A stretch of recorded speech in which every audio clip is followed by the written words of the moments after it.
Selamünaleyküm ve rahmetullah. Selamun aleyküm ve rahmetullahi ve berekatuhu. Başladı mı? Canlı olarak yayına girdik mi diye soruyor Emirül Müminin.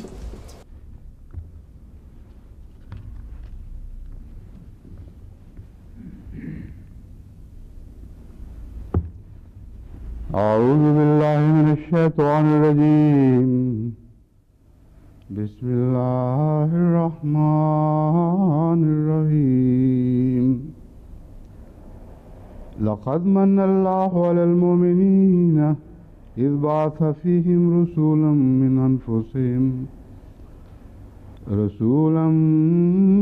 من أنفسهم يتلو عليهم آياته ويزكيهم ويعلمهم الكتاب والحكمة وإن كانوا من قبل لفي ضلال مبين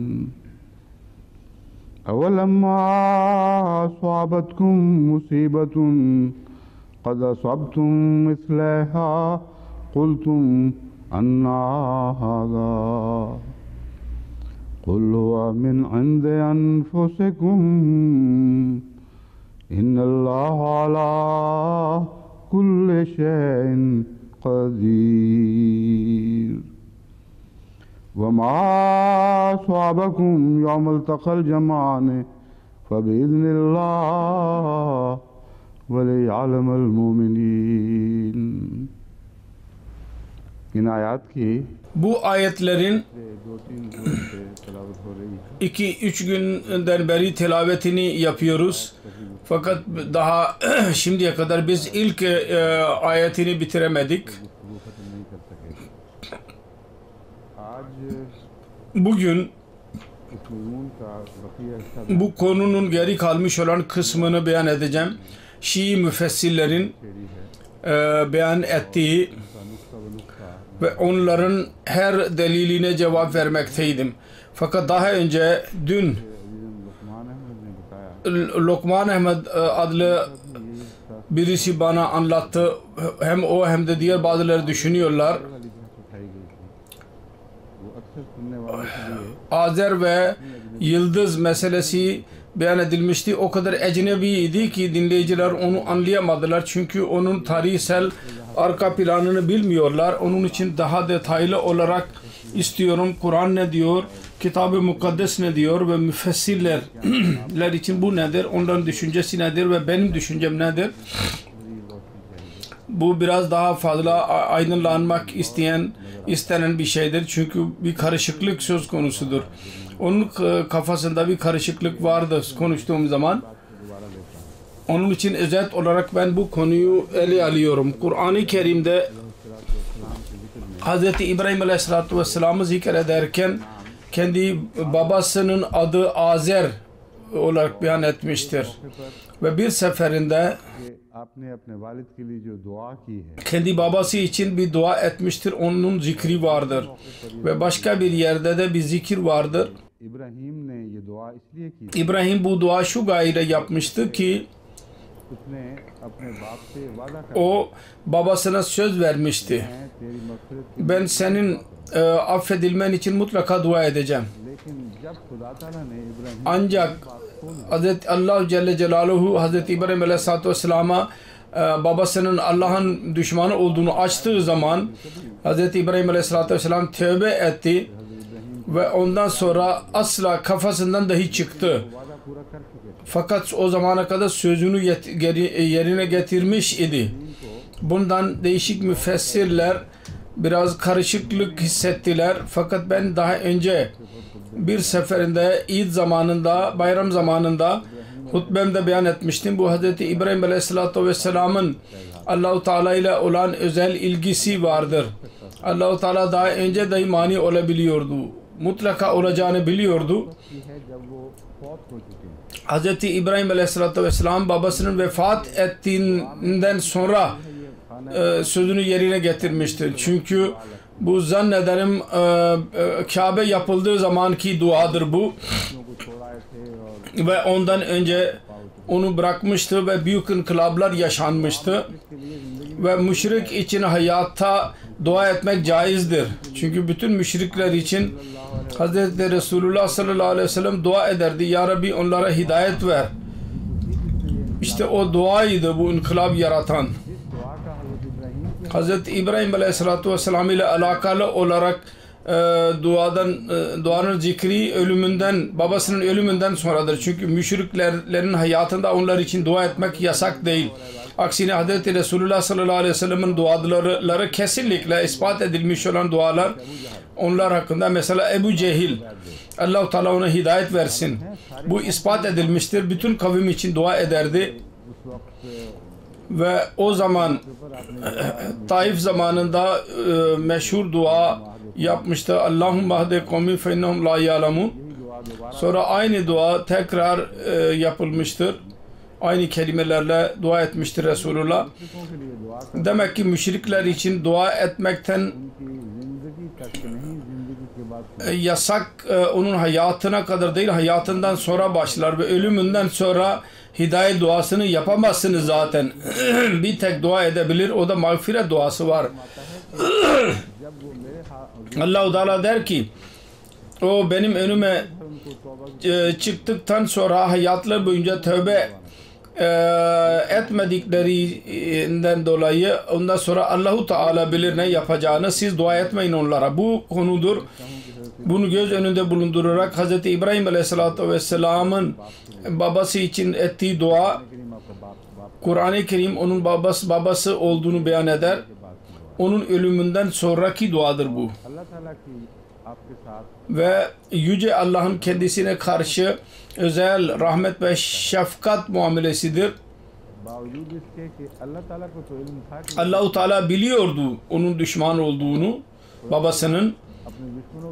Buna rağmen ve müşrikler için ve düşmanlar için Allah-u Teala mağfiret duasını sevmez. Fakat buna rağmen Allah-u Teala bekledi ve İbrahim Aleyhisselatü Vesselam sözünü yerine getirsin.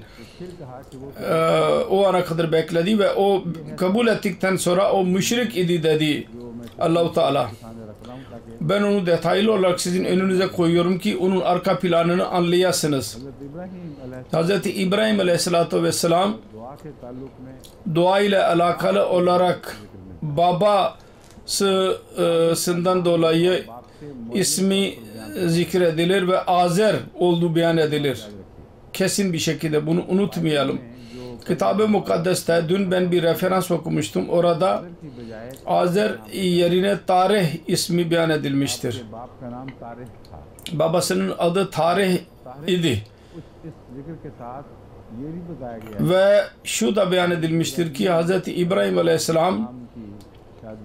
Aleyhisselatü Vesselam'ın evliliği kendi üvey kız kardeşiyle evlendi. Baba tarafından Tarih'in oğlu kızı ve anne tarafından kendi kız kardeşiydi. İşte bütün karışıklık budur. Bunu uzaklaştırmak için ben değişik sözler önünüze koymuştum. Müfessirlerin eğilimi şu yönedir ki Kitab-ı Mukaddes'in tarih açıklaması doğrudur ve İbrahim Tarih'in oğludur. Ve Hz. Sara hakkında bu tahminler ileri sürülür ki o dayısının kızı idi. Yahut cousin denir İngilizce'de. Fakat kesin bir delil ileri sürülmez. Kitab-ı Mukaddes'e gelince bunu diyerek susuyor ki ikinci kız kardeşinden üvey kardeşiydi, kız kardeşi ve babası aynıydı. Şimdi bunun halli nasıldır? Hz. Müslim Mevud radıyallahu anh'un tefsiri kebirinde de ben değişik yerlerden baktım. Hz. Müslim Mevud bir imkan ileri sürüyor ve başka yerde başka imkan ileri sürüyor. Fakat anlaşılıyor ki teselli değildir. Ve kesin eğilim şudur ki Tarih adı idi. Arapçada onun bozulmuş ismi Azer'dir.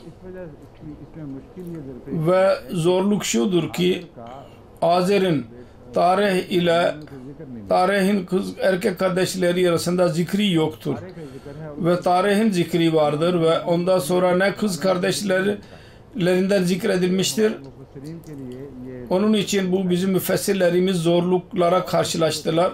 Başka birisini aramaya koyuldular. Bir hal şu dahi beyan edildi ki मुस्लिम मौत की तरफ Hz. Müslim Mevud radıyallahu anh tarafından सारे ही होगा babası tarih olabilir में फौत हो गया होगा fakat küçükken vefat etmiş olacak यतीम के ve yetim olarak Azer kendisini yetiştirmiştir. Onun için ona baba demek iki şekilde caizdir. Birisi amcaya baba denir. İkincisi onun evinde yetiştiği için o baba olarak isimlendirilebilir. Fakat Kitab-ı Mukaddes'ten ispat ediliyor ki tarih yaşadı uzun zamana kadar. यहाँ तक कि Öyle ki पहली हिजरत में ilk hicretinde सारे साथ Ur'dan yapılmıştı. Tarih birlikteydi. इसलिए ये बात तो Onun için तकरारी इबादत से bu yine Kitab-ı Mukaddes ile çelişkilidir. Eğer bu çelişkiyi oradan kaldırmak için bu özür aranırsa başka bir yerde çelişki olabilir. Ondan korunamayız. पेश किया Onun için ben bir düşünce ileri sürmüştüm. Ben kuvvetli bir şekilde ona inanıyorum. Ve kalben kesin inanıyorum ki Kur'an'ın beyan ettiği söz aynen doğrudur.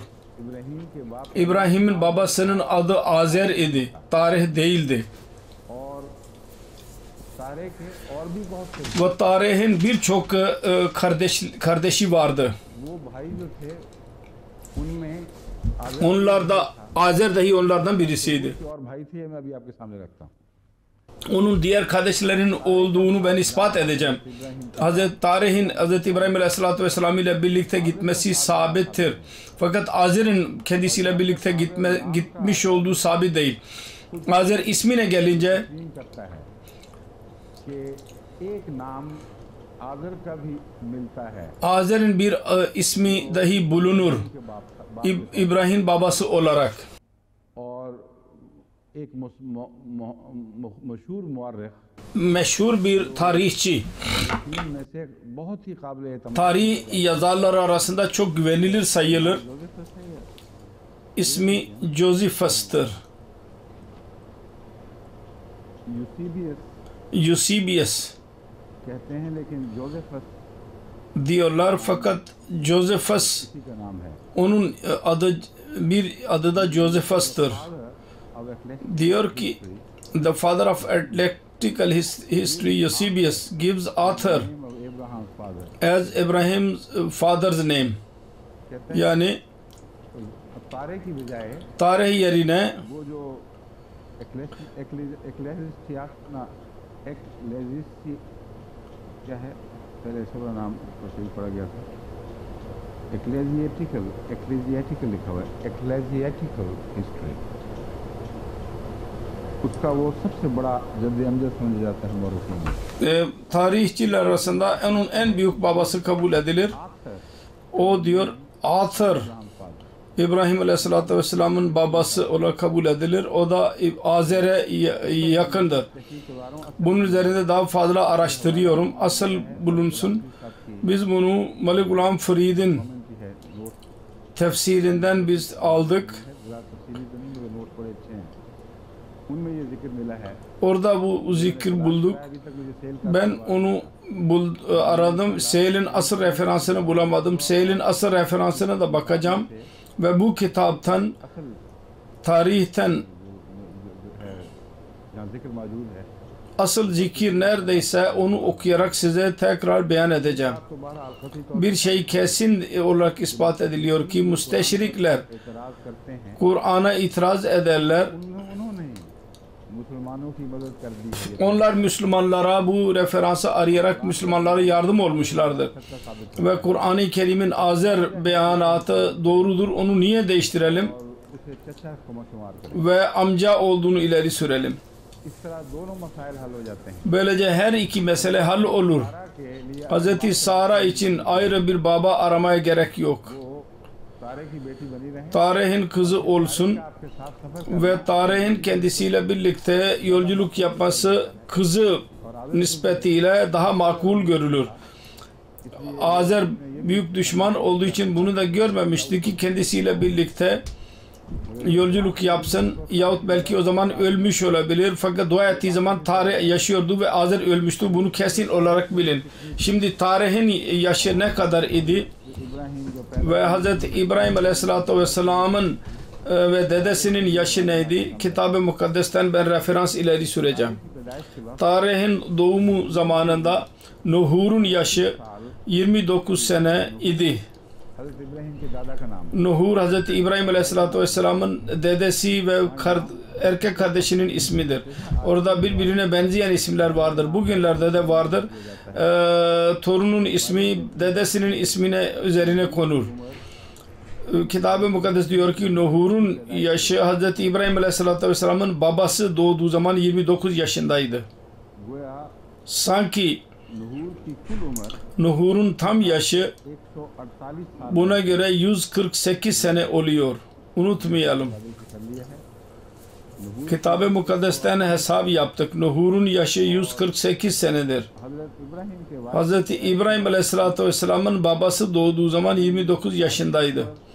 Yani tarihin ismi 70 idi. Hz. İbrahim Aleyhisselatü Vesselam doğduğu zaman.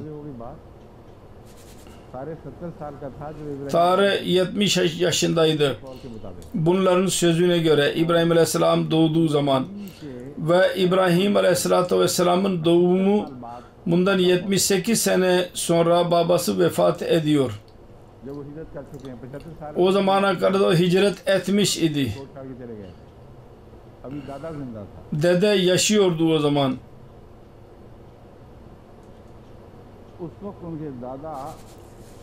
O zaman onun dedesi, eğer tarihin babasından bahsediyorsak, tarihin oğlu değil ise de başka birisinin oğlu ise de tarihin babasının kardeşinin oğlu ise yine Kitab-ı Mukaddes'e göre 148 sene sonra öldü dedesi.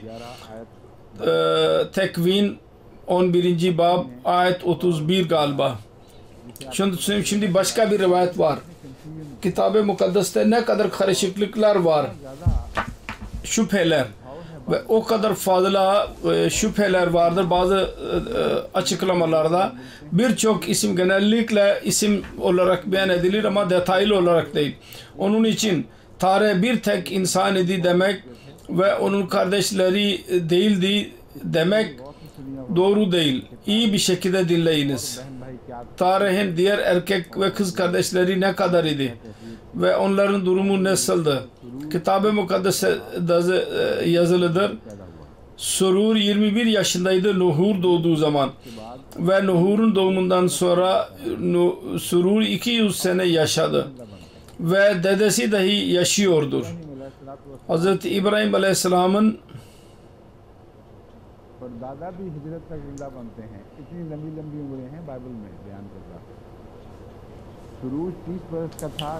Surur 30 yaşındaydı.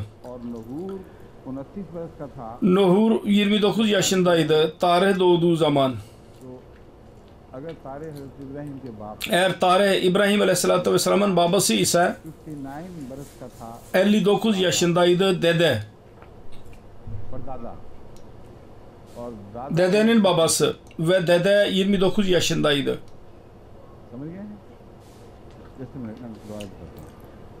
Tekrar beyan edeceğim diyor. İbrahim daha sonra doğdu. İbrahim'in tarihin yaşı 70 yaşındaydı. Tarih hakkında söylemek istiyorum. Tarihin yaşı 148 sene. Nahur'un yaşı 148 sene oluyor. O da tarihin babasıdır.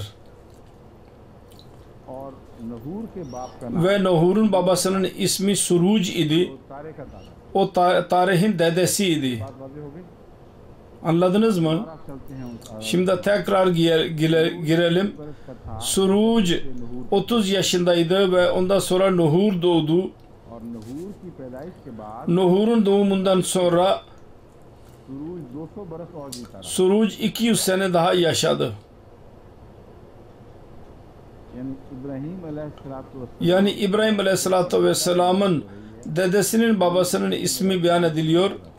Suruc İbrahim Aleyhisselatü Vesselam'ın dedesinin babasıydı. कि सुरूज 30 बरस का था। Suruc 30 yaşındaydı dedesi doğduğu zaman ve 200 sene daha yaşadı.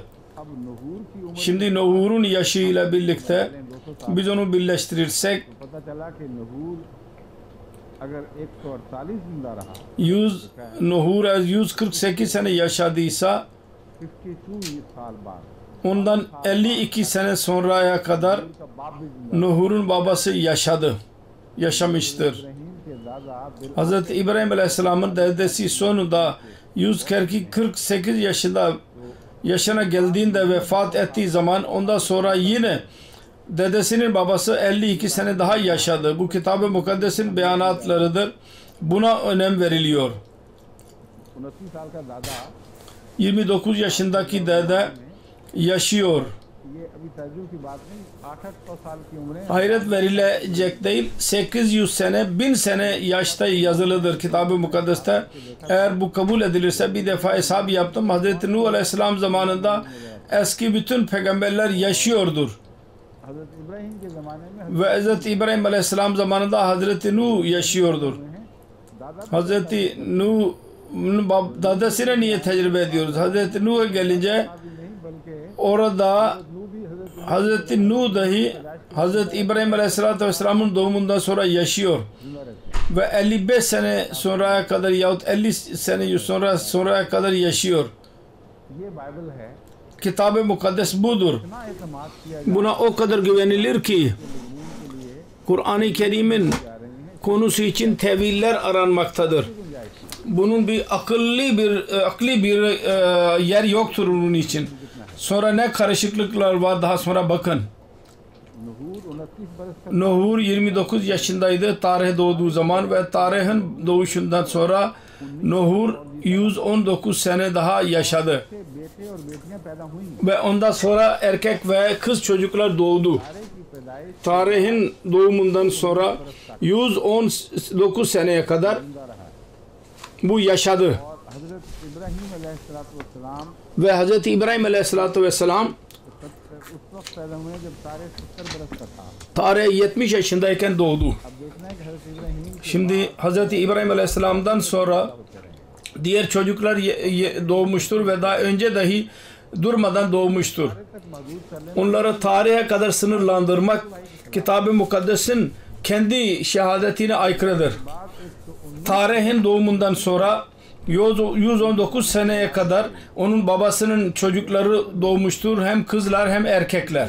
शाम था, ये Onun için boşu boşuna böyle bir tartışma başlatmak ki Azer benziyor mu isim yahut benzemiyor mu? Azer'in ismi benziyorsa baba olarak bulunuyor. तारे वाली रिवायत को Ve tarihin rivayetleri bunu yalanlamaktadır. ये हरगिज बैद नहीं। Onun için asla uzak değil ki हजरत इब्राहिम अलैहिस्सलाम tarih Hz. İbrahim Aleyhisselatü Vesselam'ın और हजरत सारा के वालिद kayınpederi olabilir. Hz. Sara'nın babası olabilir. Onun hakkında o kadar şiddetli bir şekilde putperestlik yaptığı ve onu desteklediği görülmemektedir. Fakat Azer ile birlikte putperestliği desteklediği beyan edilmiştir ve bir putperestlik dükkanı da vardı onun.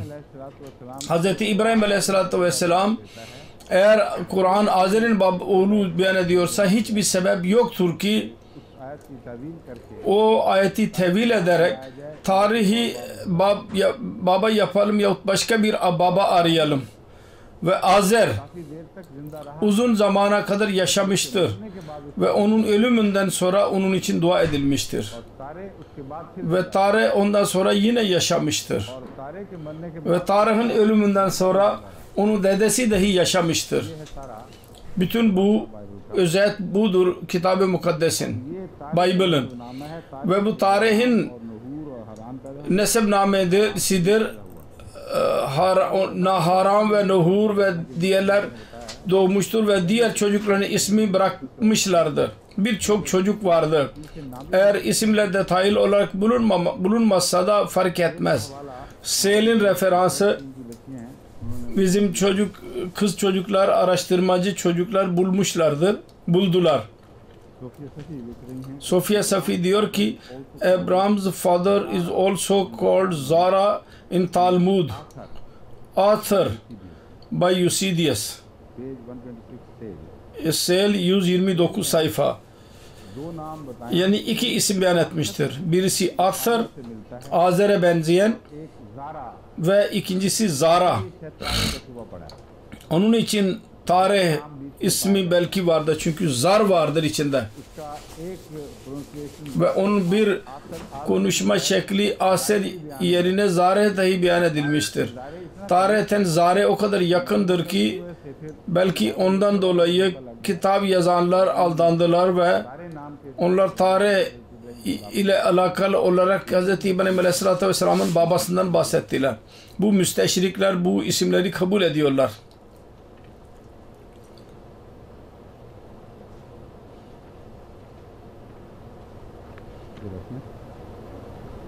अब हम आते हैं उस बहस पे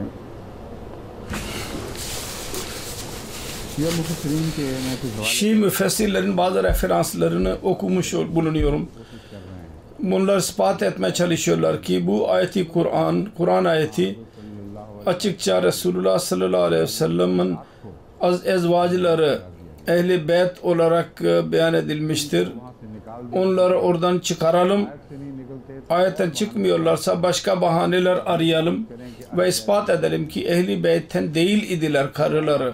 Bazı rivayetleri Durre Mensur'un rivayetlerini okudum. लेकर Onlara güvenerek Ayesha और उम्मे güya Hz. Ayşe ve Ümmü Selme'nin kendi kabul ettiklerini, sözlerini beyan ettikler. Biz ehli beytten değil, Resulullah bizi ehli beytten saymamıştır. Ve çarşafın farazi rivayeti vardır ve बातें बना birden daha fazla rivayet uydurdular. जोश में आकर ज्यादा Coşku bir şekilde ve coşkulu bir şekilde orada rivayetler uydurdular ve tezat haline geçti ve tezat olunca Quran से कोई tezat olmadan da bir Kur'an'a bir rivayet asla çelişki haline gelemez ve tezatlı rivayet zaten asla hiç kabul edilemez. अहलुल्लाह था Bütün ehlullah'ın usulüdür, doğru, sadık müfessirlerin usulüdür. Quran से अगर कोई Kur'an'a bir hadis ne kadar büyük senedi olursa olsun, eğer çelişkili olursa ya onun makulu bir halli beyan edilsin, ondan ispat edilsin ki çelişki halinde değil, yoksa o hadisi bırakalım, onun hiçbir değeri yoktur. Onun için çelişkili ise kendi değeri olmayan hadislerdir çelişki halinde. Onun için bunu kabul etmek anlamsızdır, biz onu kabul etmiyoruz. İkincisi हजरत इब्राहीम की Hz. İbrahim Aleyhisselatü Vesselam hakkındaki rivayetler Quran करीम में जो हजरत Ibrahim Kur'an-ı Kerim'de Hz. İbrahim Aleyhisselatü Vesselam'ın karısı Sare Ehl-i Beyt demiştir. Ben orada sözümü bitirmiş bulunuyorum. Hiçbir değeri yoktur. नहीं है कि वहाँ पे हजरत सारा को अहले बैत कहते हुए इब्राहीम की बीवी के तौर पर अहले बात ना माने इसके सिवा और कोई माने बनते नहीं सारे की बहस इसलिए चली थी Sare'den ben hatırlatayım. इतने वाजे हवाले Orada büyük bir referanstan yüz çevirmek için birçok temel sözlerinden yüz çevirmeleri gerekti. İlk olarak şu ki सारा को अहले बैत Hz. Sara Ehl-i Beyt diyorlar. Tarih yerine İbrahim Aleyhisselatü Vesselam'ın bereketiyle değil. Ve derler ki bu nasıl olabilir? İbrahim'den dolayı saygınlık elde etmiş olsun. O çok büyük bir aileydi. Tarihin ailesi. Onun kızıydı. Onun için Ehl-i Beyt'ten idi. Ve daha sonra İbrahim Aleyhisselatü Vesselam'ı bıraktılar. Ve ikinci nesile geçtiler. Bakınız İshak'ın annesiydi. तो हजरत जो थी सारा हजरत हाजरा का क्या कसूर था Hazreti Hacire'nin ne kusuru vardı? वो हाजर की औलाद नहीं थी Azer'in evladı değildi elhamdülillah. Tarihin evladı da değildi. Ancak Ismail की माँ थी İsmail'in annesi miydi değil miydi? उन्हें क्यों छोड़ दिया खुदा Onu niye Allah-u Teala bıraktı? अहले बैत अगर औलाद से बनते हैं Eğer Ehl-i Beyt evlattan olursa Hazra o zaman Hazreti Hacire'nin de hakkıydı ve en fazla hakkıydı. से Çünkü o evlattan महसूस पैदा हो insanlığın gayesi o doğacaktı. Kainat onun uğruna yaratılmıştı, Muhammed Mustafa sallallahu aleyhi ve sellem. Son semere Muhammed Mustafa idi. Hazreti Hacer'in evladından çıkacaktı. Yine o Ümmül Müminin olamadı. Ve İbrahim'in bereketiyle zaten Ümmül Müminin olamaz bunların şeylerine göre. Peygamberin durumu nedir? Onun oğlunun durumu değeri olabilir. Eğer bu usul kabul edilirse o zaman bütün peygamberlerin anneleri Ehl-i Beyt olarak kabul etmemiz gerekir.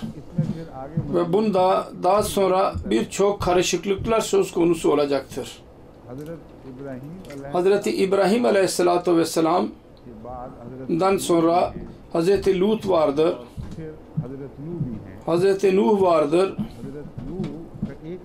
Hazreti Nuh'un bir oğlu bozuldu. Bütün evladın bozulduğu beyan edilmemiştir. Fakat onun annesini Ehl-i Beyt olarak kabul etmemiz gerekecek ve orada asla bir zorluk yoktur. Kur'an-ı Kerim onun örneğini iyi beyan etmemiştir. Aynı şekilde başka zorluklar vardı. Detaylarına girmemize gerek yok. Bu usul reddedilmeye değerdir. Ki anne tarafından insan, evlat bakımından insan Ehl-i Beyt olur. Ehl-i Beyt o evin sahibesi. Birisi yaşıyorsa bir evde koca onunla alakalı olarak Ehl-i Beyt olur. Yahut onun evladı Ehl-i Beyt olur. Çocuklarla alakalı olarak tamamen yaramazlıktır ve inattır. Hazreti Ayşe Siddika radıyallahu anha ve Hazreti Safiye radıyallahu anha hazretlerini Ehl-i Beyt'ten çıkarmak için bahane uydurulmuştur. Hiçbir bunun değeri yoktur. Bu tartışma geçmiştir. Ben zamanımı öldürmek istemiyorum. Şimdi başka bir zorluk dahi ortaya çıkmıştır bunların önüne. Son netice şu çıkardılar ki kan akrabalığı kesin olarak doğrudur. Eğer başka akrabalık olursa o zaman Ehl-i Beyt olabilir. Ama kan akrabalığında karılar onun kapsamında değil, onun için karılar dışarı çıkacaklar. Ve eğer karışırsa da babadan kan akrabalığı ispat edilen kadınlar kapsamına girecek. Bütün bu hikayeti uydurdular. Sonra başka bir zorluk ortaya çıktı. Hazreti Selman-ı Farsi, Hazreti Selman-ı Farsi Handek Savaşı'nda Hazreti Resulullah sallallahu aleyhi ve sellem kendine çağırdı ve Ehl-i Beyt arasında onu saydı ve buyurdu ki Selmanu minna ahlil beyti. Selman bizdendir, bizim Ehl-i Beyt'tendir. Şimdi Şiiler bu rivayeti kabul etmekle kalmayıp %100 kabul ediyorlar. Ve zorluğa girdiler ondan sonra. Biz diyorduk ki manevi akrabalık yeterli değil, kan akrabalığı gereklidir. Bu Selman nereden çıktı? Eğer bu ispat edilirse o zaman ezvac sorusu ortadan çıkar. Bunun üzerine ben anlatacağım nasıl bunlar korunmaya çalıştılar. İlk olarak ben Tefsir-i Safi'den bir referans size okuyacağım. Kaşani'nin kitabıdır. As-Safi Tefsirul Kur'an 1. cilt sayfa 890. Ayyaşi'den rivayet edilmiştir. Tercümesi şöyledir. Ayyaşi Hazreti İmam Cafer Sadık'tan rivayet etmiştir.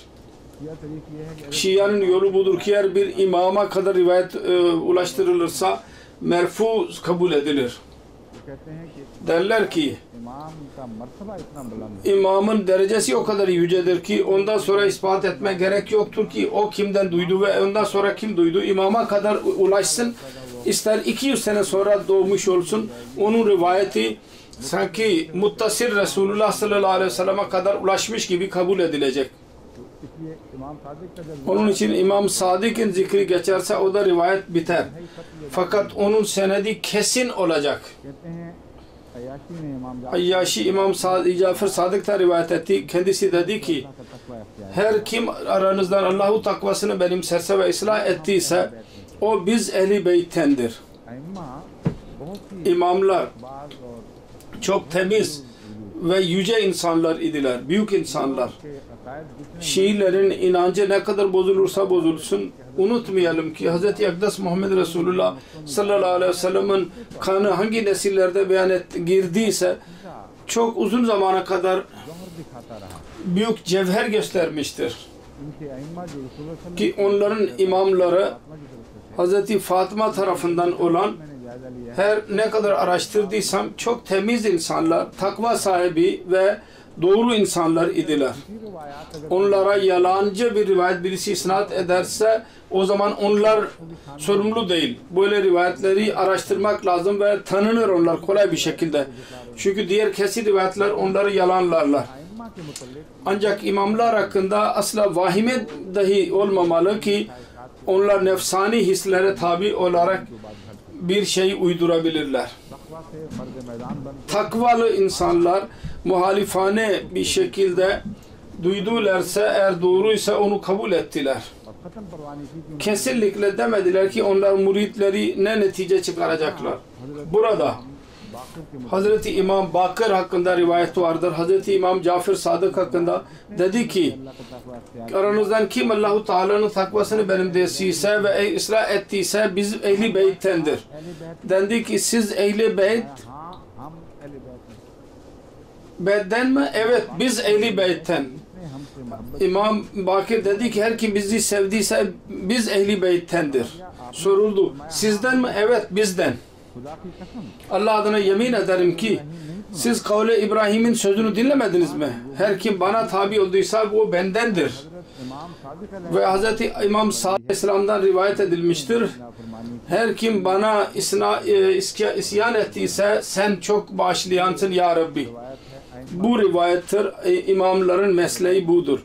Ehl-i Beyt için hiçbir kan akrabalığı yok. Takva alakası gereklidir. En önemli ve her kim takva sahibi ise hayırlı insanı evliyaullahlardan ise o Ehl-i Beyt'ten sayılacak. तफसीर मजमुल बयान Tefsir Mecmu'l Beyan Şii tefsirinde yazılıdır. मुराद बे İnnel murada bi kavlihi लैसा मिन अहलिका leysa min ahlika innehu leysa ala dineka. जिस तरह Diyor ki हजरत नूह के बेटे Hazreti Nuh'un oğlu hakkında dendi ki leysa min ahlika senin ehlinden değil yani senin dinin üzerinde değil. को ही पता था Hazreti Nuh dahi onu biliyordu. Benim dinimin üzerinde değil. अहले बैत का Zaten Ehli Beyt'i koruyacağına dair söz vermişti Allah-u Teala. Onunla alakalı olarak Hazreti Nuh düşünüyordu ki की कोई burada din ihtilafı rol oynamayacak. İki söz var. Birisi Nuh ile birlikte olan ve kendi dini üzerinde olan onlar mutlaka korunacaklardır. Hepsi onlar gemiye alındılar ve एक वादा था कि kabul etti. Bir söz vardı ki senin ehlini koruyacağım. हजरत नूह के Onun için Hz. Nuh Aleyhisselatü Vesselam'ın zihninde asla bir düşünce yoktu. दीन वाले तो बचाने ही जाने Dinli insanlar mutlaka korunacaklar. से बाहर होते हुए Din dışında dahi istiyordu ki ehil benim evladım olabilir. Din behis söz konusu değil, evlat söz konusudur. İnnehu leysa min ahlikaten murad. Hz. Nuh Aleyhisselatü Vesselam'a dendi ki senin dinin üzerinde değil. बैठा हुआ Hz. Nuh bilmiyor muydu? O da dışarıdaydı oğlu. Nuh bilmiyordu ki benim dinimi kabul etmiyor. Şiiler onu kabul ettiler. खुदा ने ये कहा Onu öğrendiler. Ne kadar boş sözdür. Hiçbir temeli yoktur.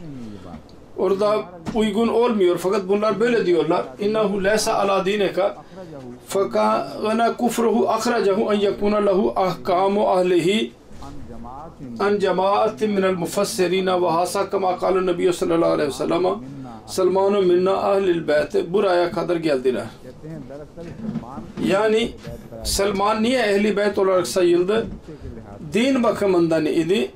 आप अहले बैत में से नहीं Yoksa kendisi ehli beytten değildir. मजमुल बयान Mecmu'l Beyan 2. cilt 168 sayfa. सलमान मिन्ना Selmanu minna ahlil beyt. या तफसीर मनहज सादिकीन Menhacü Sadikin Şii tefsiri Fatullah काशानी Fethullah Kaşani yazıyor. लिखा मल मुरादु बे कौलिही इन्नहु लैसा मिन ahlik innehu leysa ala dinik. Bunun bir anlamı yok. ये मुराद है Murad budur ki Hazreti Nuh ile alakalı olarak innehu leysa min ahlik innehu leysa ala dinik, senin dinin üzerinde değildir. दूसरे ऊरा बैरून Yani kufre uğra berun karde अज़ान के आकाम अहले तो बरू जारी खबर इन कौल जमी अल मुफस्सिरान अल मुफस्सिरान Farsça bir referansını okuyor Emirül Müminin. Salman मिन्ना अहल बैत अला दीनना सिर्फ इतना मतलब है कि हमारे दीन Yalnız bu demektir. Selman-ı minna ahlil beyte, Selman bizim dinimizdendir. हदसना Musab Haddasana Musab ibn Abdullah kâle kâle Resulullah sallallahu aleyhi ve sellem Selman-ı minna ahlil beyt. तफसील क्या है Bunun tefsili nedir? Bunun arka planı nedir? सामने Siret İbni Hişam bunu detaylı olarak beyan etmiştir. Diyor ki ये खंदक के मौके Handek Savaşı zamanında ने कहा muhacirler dediler ki Selman-ı minna और अंसार ने कहा ve Ansar dediler ki Selman-ı minna. हजरत सलमान फारसी Hazreti Selman-ı Farisi हाथ से kavim olarak ना मुहाजिरीन ne muhacirlerdendi ne de ansarlardan sayılıyordu. अरब से ही Arap değildi o. के रहने वाले Farisiydi. हिजरत करते Oradan hicret ederek gelmişti.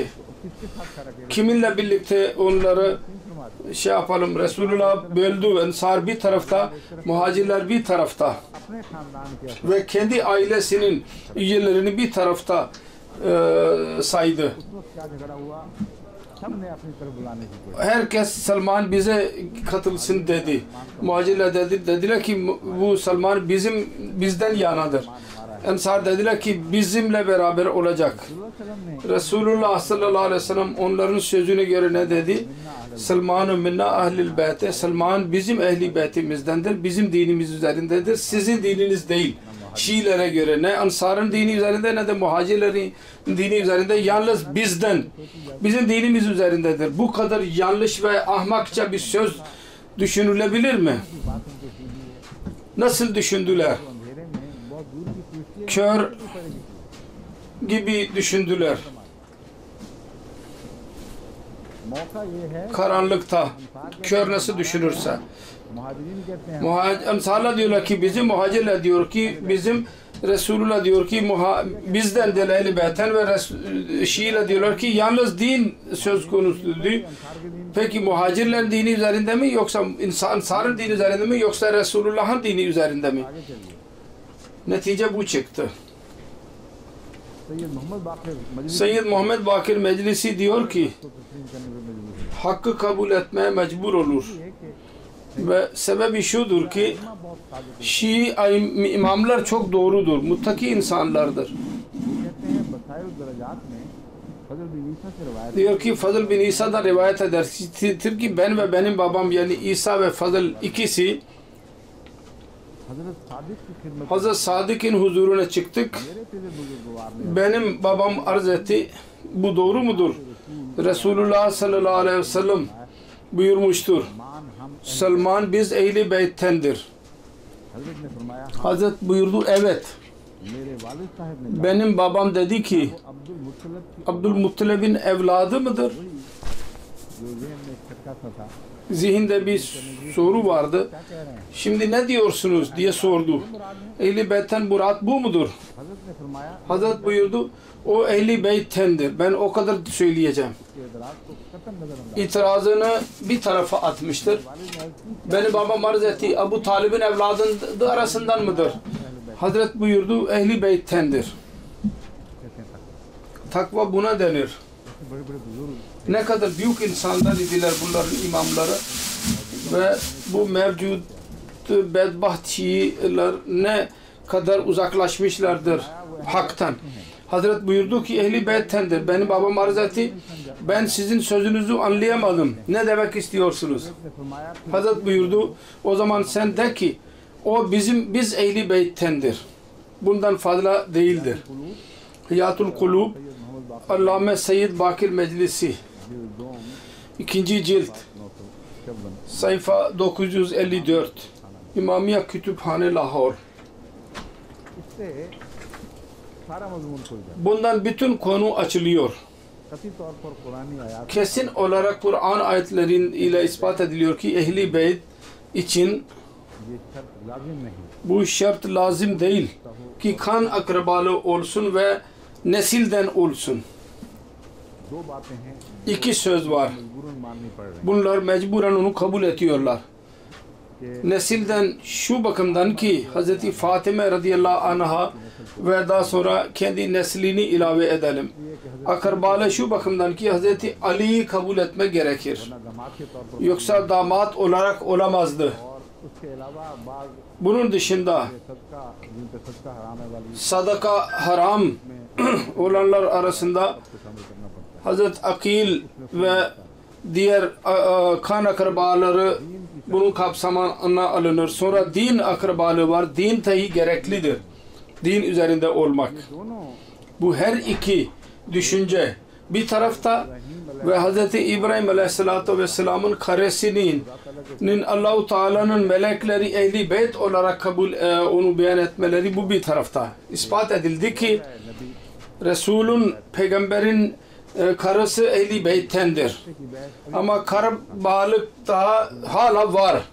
अब आयत जेर नजर क्या Şimdi ayete gelelim. अज़वाजे नबी का जिक्र क्या Burada Azvacun Nebi'nin zikri vardır. Bundan daha fazla başka bir yerde yoktur. सारी बात उनकी हो रही Bütün söz onlardandır. Onlara nasihat edilmektedir. Onların temizliklerinden bahsedilmiştir.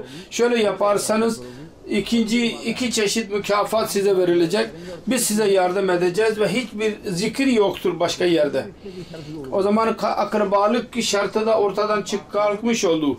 Peygamberin doğru sohbeti ve din alakası söz konusu oldu. इस शर्त को मजीद तक Bu şartı daha kuvvetlendirdi Salman'ın rivayeti ki bütün Şiiler onu kabul ediyorlar. किसी खूनी रिश्ते का Orada kan akrabalığı zaten söz konusu değil. हम कौम भी नहीं थे। Onun kavminden değildi. सल्लल्लाहु Ve Resulullah sallallahu aleyhi ve sellem kendisini Ehli Beyt olarak isimlendirdi. Kesin olarak ispat etti ki Ehli Beyt için kan akrabalığı gerekli değil. Dışarıdan gelerek bile birisi takva ben iyi benimserse ve benim dinim üzerinde olarak benim mizacımı benimserse, beni severse o Ehli Beytim olabilir. ये जो हदीस है Bu hadis उससे वही से भी है önceden verilen bir söz gaybi haberiyle alakası var.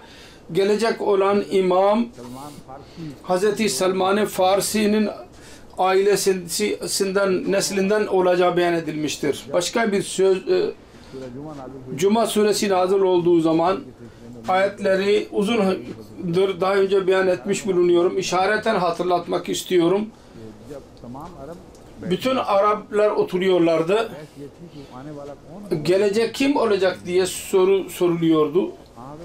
हज़रत सल्लल्लाहु Hz. Resulullah sallallahu aleyhi ve sellem Salman फारसी की Hz. Salman'ın omuzu üzerine elini koydu ve dedi ki لَوْ كَانَ الْاِيمَانُ اِنْدَ السُّرَيَّةِ लनालहु لَنَالَهُ रजुलुन رَجُلٌ बाद रिवायतों में Bazı rivayetlerde ricalun min haulay एक अजीम इंसान या bir tek yüce insan yahut birçok yüce insan eğer iman ülker yıldızına kadar gitmiş olursa bunlardan olacaklardır. Onun nesilleri dememiştir. Çok tuhaftır. Min haulay इन लोगों में से हों bunlardan olacaklar. आसमान से उस नूर को दोबारा करें Gökyüzünden o nuru tekrar geri çekecekler. बाज़ जगह अहले Ve bazı yerlerde Ehli Beyt आने वाले अहले बैत में से होगा bahsedilmiştir. Gelecek olan Ehli Beyt olacak. अहले बैत में दाखिल करके Selman'ı Ehli Beyt beyan ederek başka hiçbir बैत में दाखिल akraba olmayanın Ehli Beyt olarak beyan edilmemiştir. Bu da gösteriyor ki Resulullah sallallahu aleyhi ve sellem'in her sözü गहरी रूहानी çok derin manevi firasetten idi.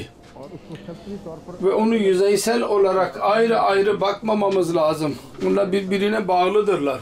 तो सलमान ही को चुनना अहले Selmani'ni seçmek Ehli Beyt için हो या ना हो benim akrabam olsun olmasın, kan akrabam olsun olmasın. Ben ona diyorum ki Ehli Beytimdendir. Benim olan Ehli Beytimdir. Bunu dışarı atmanıza hiç hakkınız yok. Kan akrabalığı soramazsınız. Bu kesin olarak bu konu bundan ispat ediliyor. Bundan रिवायत याद आ जाती Bir rivayet hatırlıyorum. Hz. Müslim Mevud'dan ben ilk defa kendi hutbesinde duymuştum. Rus'un bir kralı Zar onun çar हम काम में मसरूफ था। oturuyordu. Önemli bir iş yapıyordu. सिपाही को या अफसर फौजी अफसर को Oradaki memura ये हदायत दी subaya dedi ki bir asker vardı. कि दरवाजे के बाहर खड़े हो जाओ, Kapının dışında dur ve hiçbir insana içeri girmesine izin verme. Ben दखलंदाज हो। demiyorum ki başka birisi karışsın. उसका जार का अपना बेटा आ गया। Çar'ın kendi oğlu geldi, Şehzade. उसने कहा आगे खड़े Dedi ki ben girmek istiyorum. Hayır giremezsiniz dedi asker. Zar emretmiştir. Hiç kimse içeri giremez. बेटा हूँ, O diyordu ben oğluyum. Hayır hiçbir istisna yapmamıştır. Bana emir vermiştir. Hiç kimse içeri girmesin. कांटा निकाला। Kırbaç çıkardı ve onu dövmeye başladı. फिर उसने पूछा Dövdükten sonra şimdi söyle. अंदर नहीं Yok içeri giremezsin dedi. बार बार ऐसा हुआ। Kaç defa oldu? Döve döve onu kanlar içinde bıraktı. Zapt etti. Sonunda jar तक भी कोई çara kadar onun bir sesi girdi. वो बाहर निकला, Dışarı çıktı. देखा कि ये हाल हो रहा है। Baktı ki पूछा क्या बात है? var olanları gördü. Niye dövüyorsun? Benim içeri girmeme izin vermiyor. Niye izin vermiyor? कहता था कि आप तो Sizin emrinizdir diyordu. O zaman sen niye içeri girmeye çalıştın? उसको कहा गुलाम को Askere dedi ki यही कांटा पकड़ो, sen bu kırbaç eline al ve benim oğluma vur. असाद का गुलाम था, तो ये नहीं करता। İstemiyordu fakat kırbacı eline aldı. आगे से जवाब दिया। Oğlu dedi ki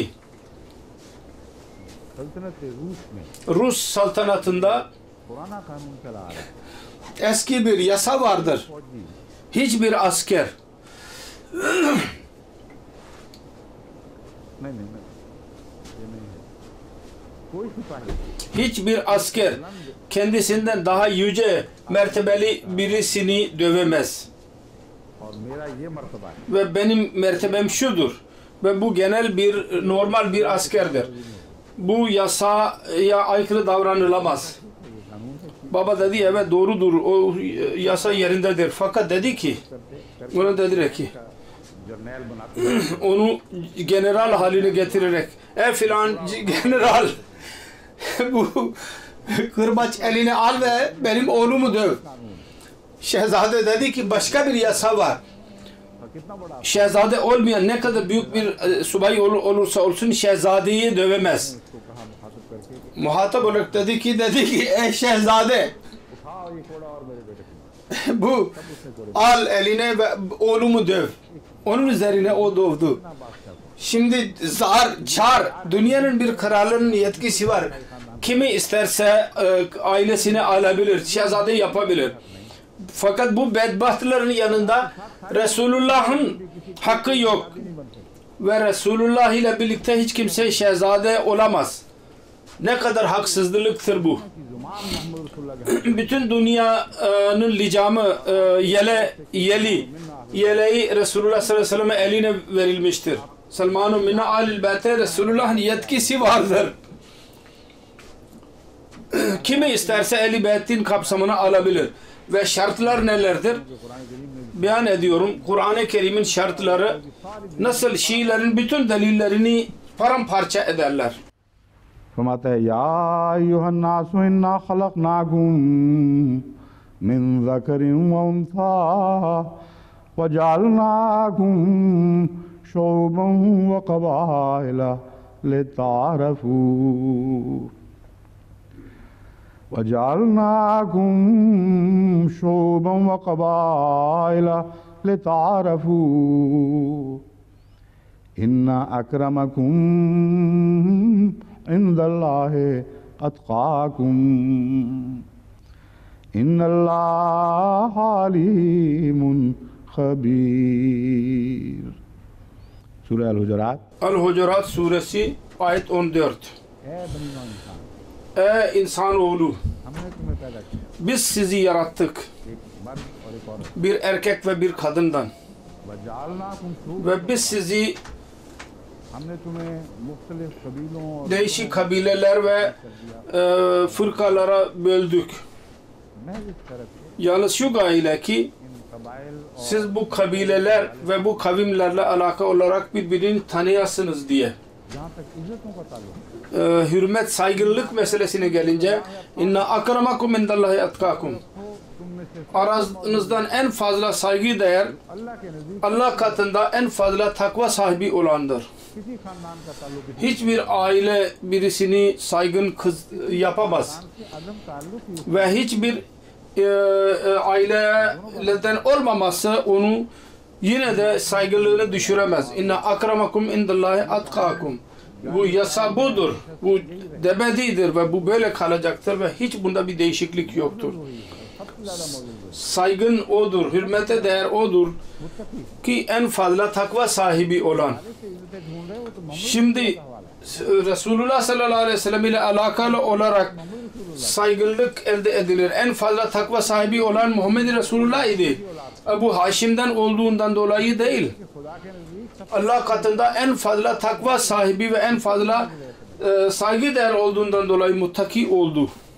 इन्नल्लाह अलीमुन खबीर İnnallaha alimun habir. Siz ne bilirsiniz? अल्लाह बेहतर जानता Allah daha iyi bilir. है मुत्तकी कौन है Takva sahibi kimdir ve saygı değer kimdir? अहले बैत की Onun için eğer Ehl-i Beyt'ten bahsediyorsanız Kur'an bu konuyu ebedi olarak açmıştır ve bu konuyu tamamen halletmiştir. नबूवत को İmamet olsun, nebüvvet olsun ne isim koyarsanız koyun onun son kararını vermek Allah'ın elindedir. वही जानता है O bilir कि कहाँ से उसने रिसालत को बना nereden risaleti bulacak. फैसला करता है O karar verir. अता करना है Kime lütuf verecek?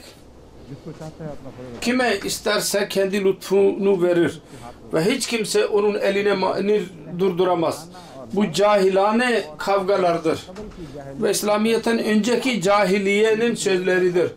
Siz onu İslamiyet'e ilerliyorsunuz onların vasıtasıyla. Bunlar nasıl başladı? मुख्तसरन बताता हूँ Şimdi özet olarak size anlatacağım. दरअसल पुराने Iran Bunlar aslında eski İran शाही तस्वुरात हैं और Şahi düşünceleridir ve veraset düşünceleridir. इस्लाम में पहुँचने की कोशिश İslamiyet'e bunları zorla sokmaya çalışıyorlar. Ve böylece biz diyoruz ki Iran का इस्लाम से इंतकाम İran'ın İslamiyet'ten aldığı ölçtür. हाँ हज़रत सल्लल्लाहु Asıl şudur ki Hz. Resulullah sallallahu aleyhi ve sellem'in zamanına kadar इनकी durmadan bunların padişahlıkları जारी रही है devam etmiştir. वहाँ से मैं बताता हूँ हज़रत उमर के Hz. Ömer zamanına kadar ve ondan sonra yenilgiye uğramıştır. 1300 साल तक Geçen hemen hemen 10.300 sene durmadan onların padişahlıkları devam etmiştir. खानदान आया कि Bazen bir aile, ondan sonra ikinci aile. शाही तसलसल में Fakat onların नहीं पैदा हुआ padişahlıklarında bir mani ortaya çıkmamıştır. बयान करता है Bunu yazarken birisi diyor, meşhur kitap yazmıştır. ज़ोरोस्त्रा Zoroastra. ज़ोरोस्त्रा से मोहब्बत इसलिए पैदा हुई Zoroastra'yı ben sevdim. देखा कि ईरानी Baktım ki İran kültüründe, शहनशाही है İran padişahlığında सालिम हालत में जो हमें मिलती है ये doğru bir şekilde en eskidir. के बाद Bundan sonra इन हुकूमतों को पारा पारा İslamiyet bunları paramparça etti. और ये हज़रत उमर के दौर में Ve bu Hazreti Ömer zamanında olmuştur. तमाम अजीम फतूहात Bütün en yüce zaferler İran elinde Müslümanlar Hazreti Ömer zamanında elde etmişlerdir. Öyle hayret verici kavgalar, çarpışmalar olmuştur ki tarih yazarlar hayret içindedirler. खूब तरबियत 600 bin terbiye görmüş bir ordu ve her çeşit मुसल्ला silahlarla रास्ता ve hep yeni silahlar elinde bulunan ve onların önünde yalnız 60 bin Müslüman Araplar çıkıyorlar बहुत के छक्के छुड़ा ve onları yenilgiye uğratıyorlar. Ne Rüstem ne de Sohrab bir şey yapamazlar ve onların en büyük pehlivanlar orada ölürler meydan savaşında. hiçbir tarih yazarı bugüne kadar bunun hallini beyan edememiştir. Ve bütün bunlar Hazreti Ömer zamanında, hilafet zamanında olmuştur. Radıyallahu anh. Onun için İran için en fazla nefret edilmeye değer birisi olsaydı Hazreti Ömer olabilirdi ve zaten o olmuştur. Onlar için intikal dışında almak için bunun dışında bir bahane yoktu. Hulefaları halafe gasip sayılalım. Çünkü İran'da nesilden nesile padişahlık devam eder ve maneviyat dahi böyle olmalı. Manevi hilafet. İşte bu asbiyetlerdir. Bunları bırakmamaktadırlar. Ve din kisvesine girerek temel olarak eski insan taassuplarıdır ki bütün bunda şeklini işlemektedirler. Hz. Sara hakkında eğer hürmet bulduylarsa tarihten buldular.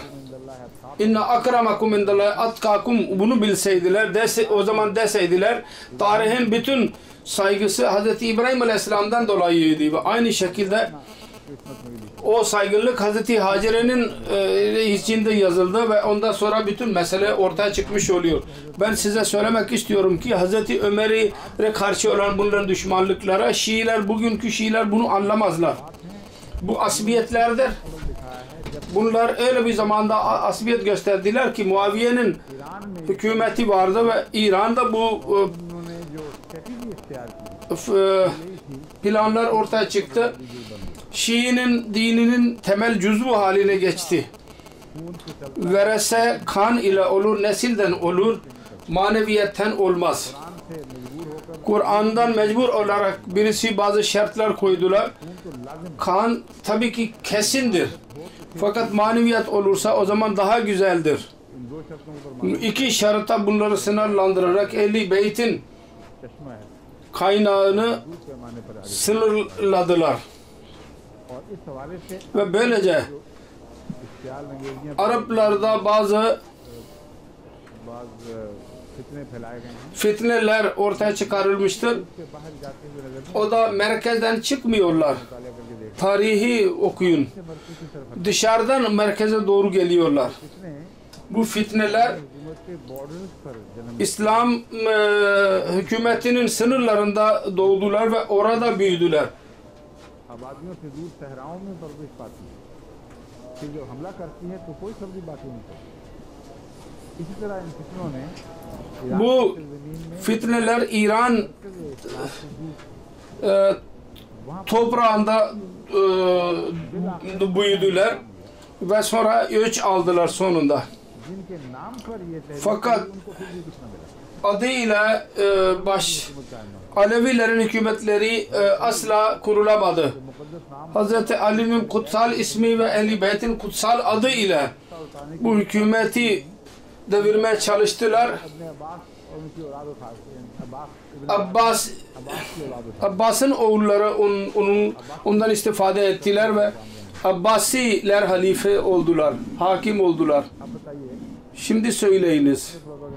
Kimin hakkında propaganda ise onların elinden bir şey geçmedi.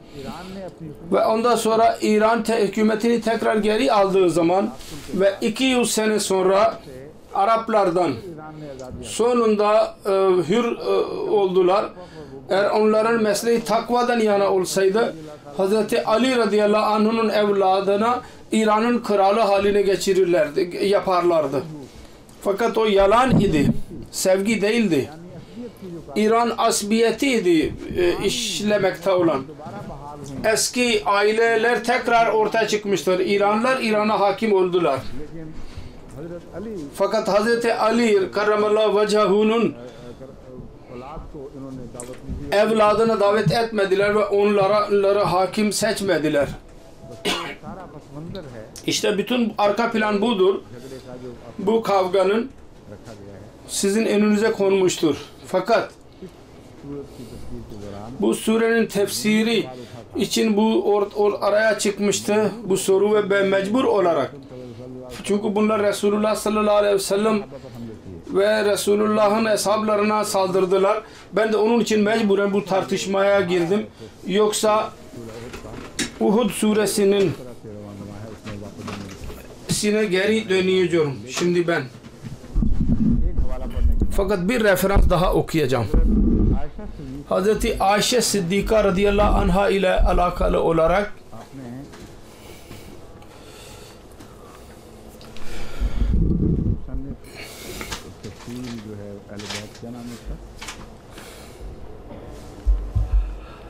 मुकाम है वो दूसरा वाला गायब हो गया नहीं वो तो यहीं पे इसके बाद रखना था ले गए हैं तो इसी ताल्लुक में है bir referans daha vardır, onu getir diyor. Ben onu size daha sonra göstereceğim. Şimdi sözünü size beyan edeyim. Bir referans vereceğim. Bir Şii müsennif Ahmed Ali Bey Hazreti Ayşe'ye bunu isnat etmiştir. O da yanlış isnat etmiştir. Onu tekrar size göstereceğim. Orada Hazreti Ümmül Müminin yazmıştır. Hazreti Ümmül Müminin şöyle buyurdu.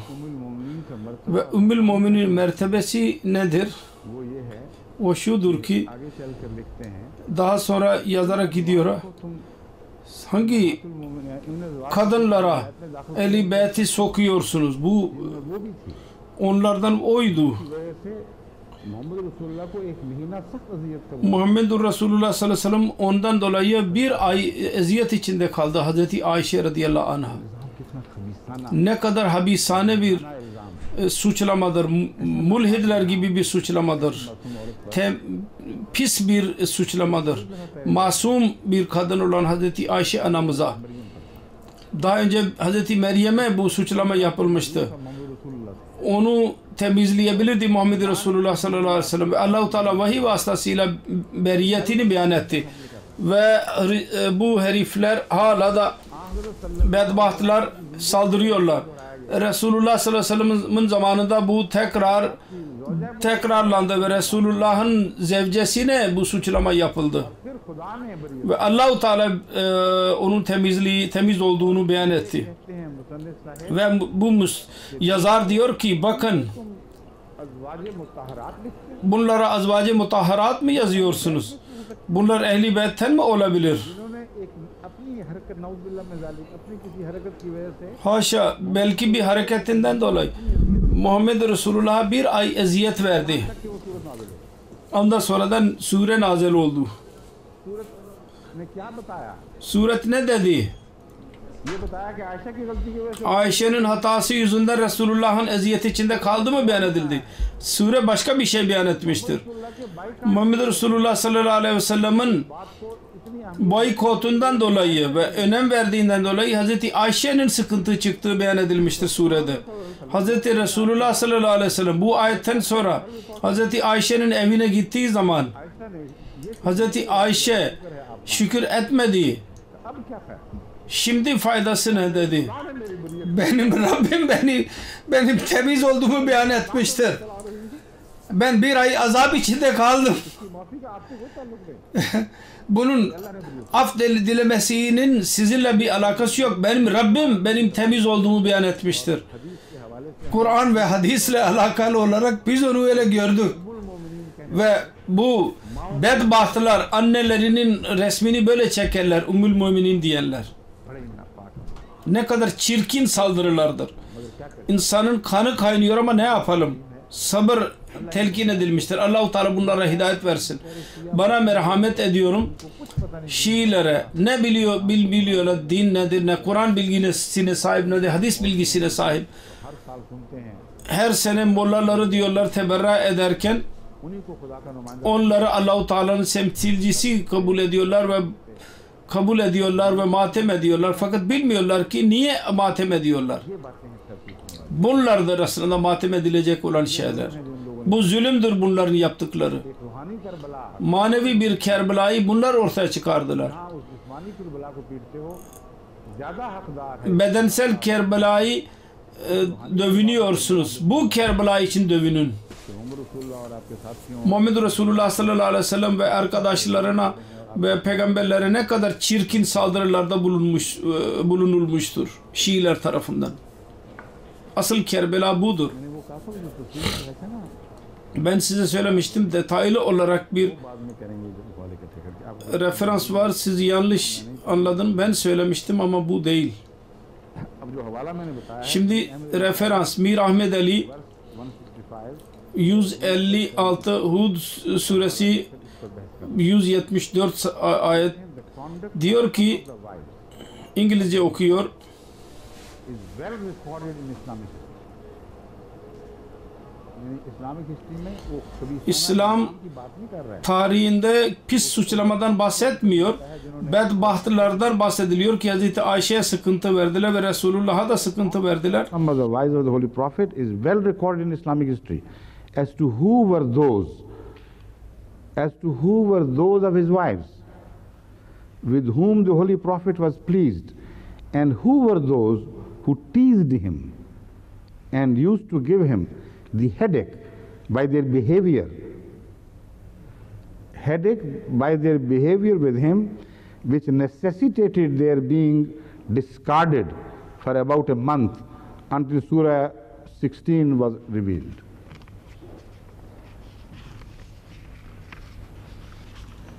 इसमें Bunda İngilizce bir referans okudu. Amirül Muminin diyor ki bir şeye bakmamız araştırılmaya değerdir. Belki ben onun için bu referansı ayırmıştım.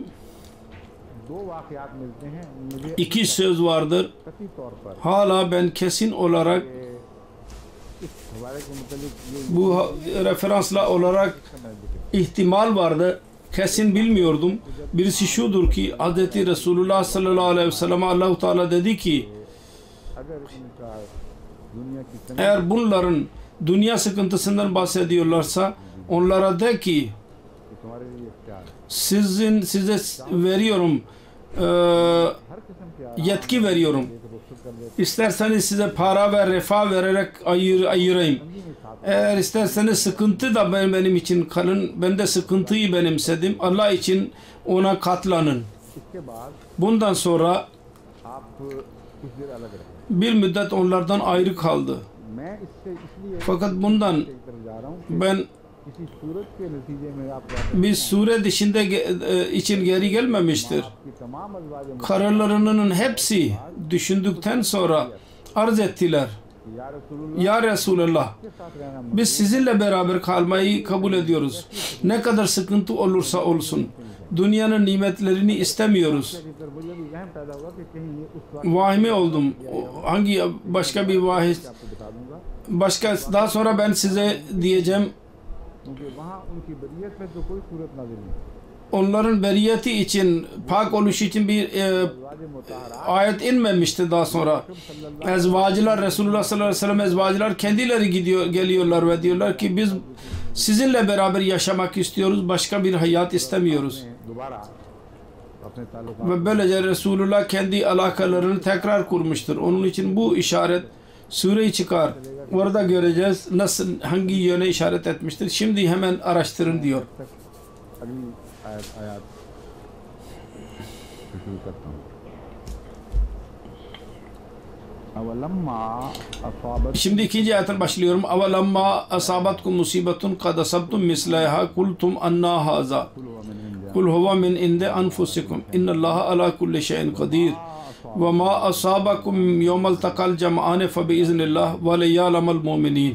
इसके साथ Bununla birlikte daha sonraki ayet vardır. Ve liya'lamal lazina nafaku. क्योंकि इसका उससे ताल्लुक Çünkü bunun onunla alakası var. Onun için bunu da kapsamına alayım. Ve qîle lahum ta'alu qatilu fî sabilillahi ev idfa'u.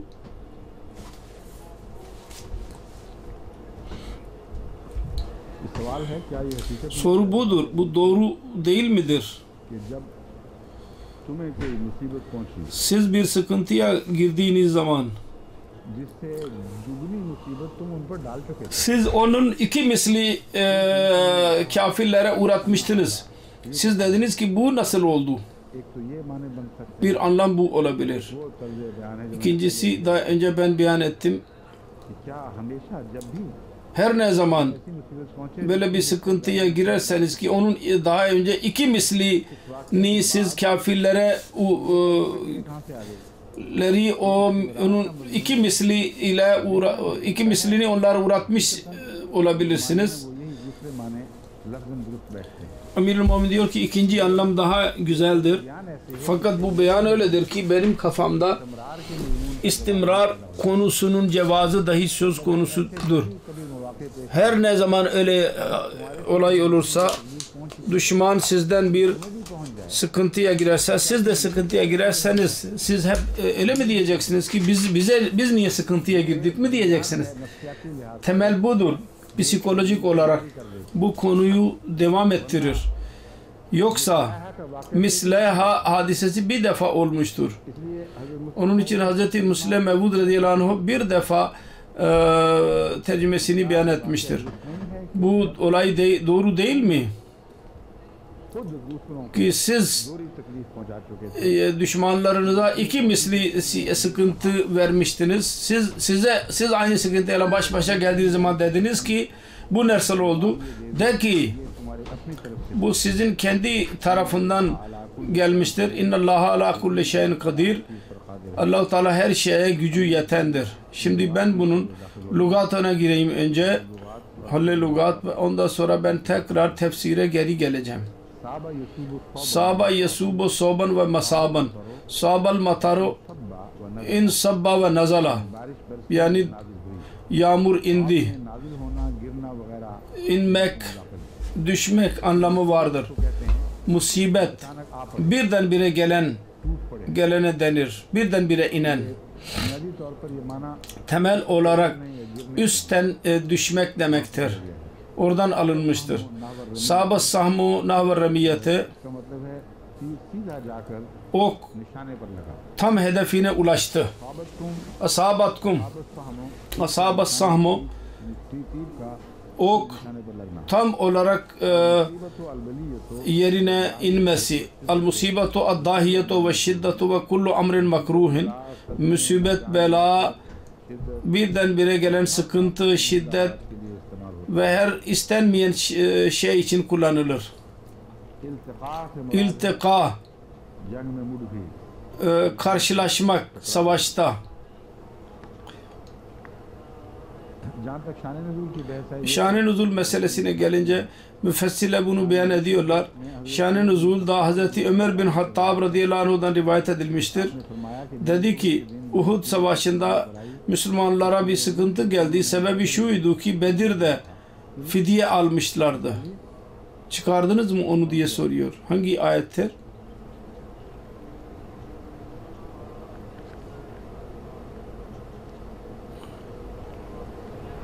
ये तो आयत तफसीर है हैं तफसीर अच्छा ये आयत ये वो आयत है यार ये नबी कुल अज़वाज वही जो मैंने दूसरी आयत को बयान किया था लेकिन इसमें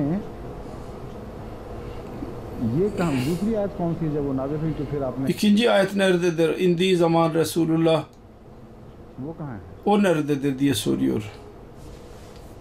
फिर ये तो है ही आप इसके बिल्कुल क्यों ले गए दोबारा Buna niye geri götürdünüz? वाला नहीं ले रहा Bunun referansı ben ileri sürmüyorum. Ayesha के जिम्मे Referans diyor ki Hz. Ayşe ile alakalı olarak निज़ाम की तरफ इशारा çirkin bir suçlamaya işaret ederek Hz. Ayşe'nin zikriyle diyor ki की हमायत तुम कर रहे हो siz bunu mu destekliyorsunuz? Bundan dolayı Resulullah sıkıntıya girdi. और इनके Ve bunun गलत बिहेवियर की वजह से ये लगता kötü bir है तक के कुरान में alışkanlığı महीने के बाद yüzünden. ये किस्सा Ondan sonra bir ay sonra Allah-u Teala bundan bahsetti. कैसे ताल्लुक Onun ikinci bir alakayla hiçbir alakası yoktur. İkinci bir देखा नहीं था hadiseyle. इसलिए एहतियात Ben onun referansını okumamıştım. Onun için belki onda bir kafasında başka bir şey varsın ama doğru değil. है वहाँ जिक्र ही कोई वो कौन सी आयत है निकालें ना नहीं निकालें नहीं पता लग जाएगा कहता है यहाँ तक कि सूरह 16 नाजिल हुई 16. sure indi diyor sonra. वो तो तौबा में है वो जिक्र जो है वो तौबा में है ना हैं अनवान पर दूर ठीक है वो सूरह नूर में है, तो सूरह नूर का नंबर क्या है? Nur suresinin hangi numarası? Belki orada bir yazarken yanlış yazmış olmasın. Şii yazar. Bakın. महीने के बाद Bir ay sonra Allah-u Teala tarafından Hazreti Ayşe'nin temiz oluşu Kur'an'dan ispat edilir. और ये महीने के बाद Ve bir ay sonra bu sureden bahsediyor ki orada öyle bir hadiseden asla bahsedilmemiştir. Daha önce de bu olmuştu. Daha önce ben size göstermiştim. दूर का भी जिक्र नहीं मिलता. Hiç uzak bir ihtimal dahi olmuyor. Kendi referanslarını uyduruyor Mir Bey. वो 24 है सूरह नूर. लेकिन Nur suresi 24 ayet. Fakat o referans kendi zatında apaçıktır. Özeti şudur ki ताला ने Allah-u Teala मोहम्मद रसूल Hz. Resulullah sallallahu aleyhi ve sellem'in sıkıntısını gidermediği zaman Ayşe'nin hareketinden dolayı el-Yazzu billah Muhammed Resulullah sıkıntı içinde kaldı. Eğer Ayşe'nin hareketi değil ise खुदा ने यही ve Allah-u Teala bunu beyan etmiştir. O zaman sizin bu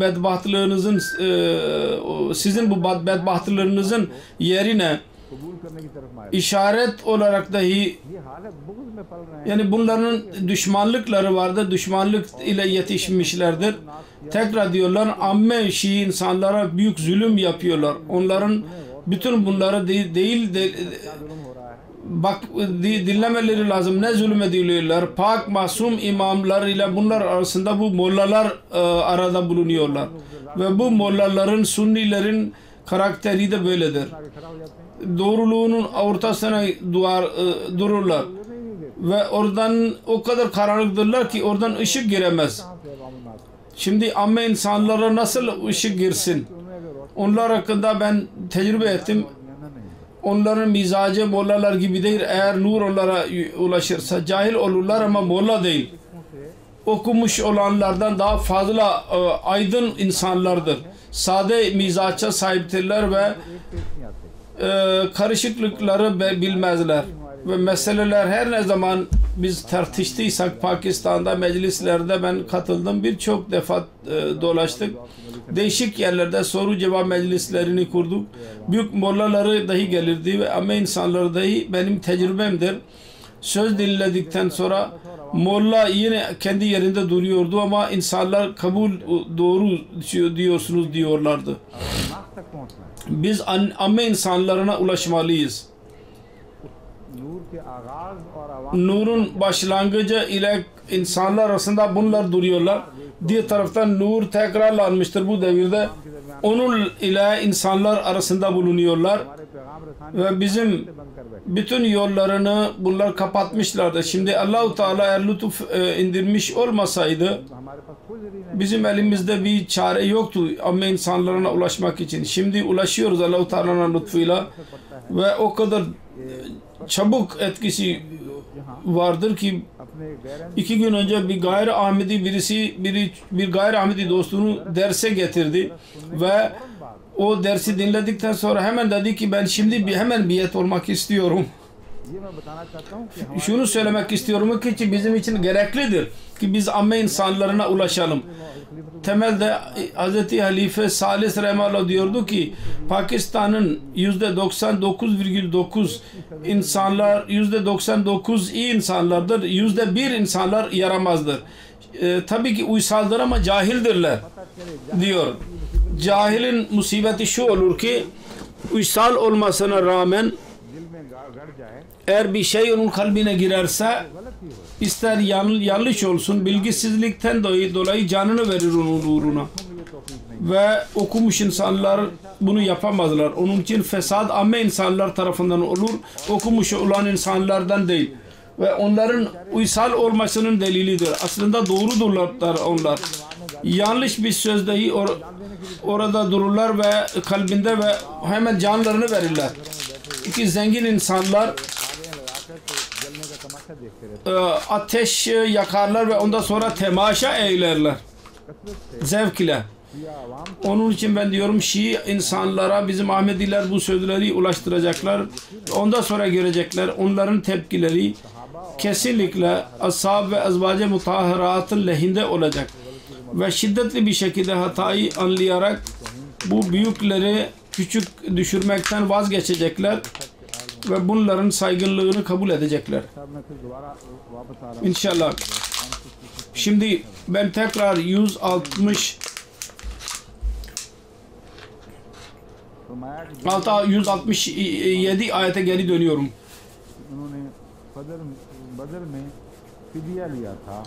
Şii diyor ki Bedir'de bunlar fidye almışlardı.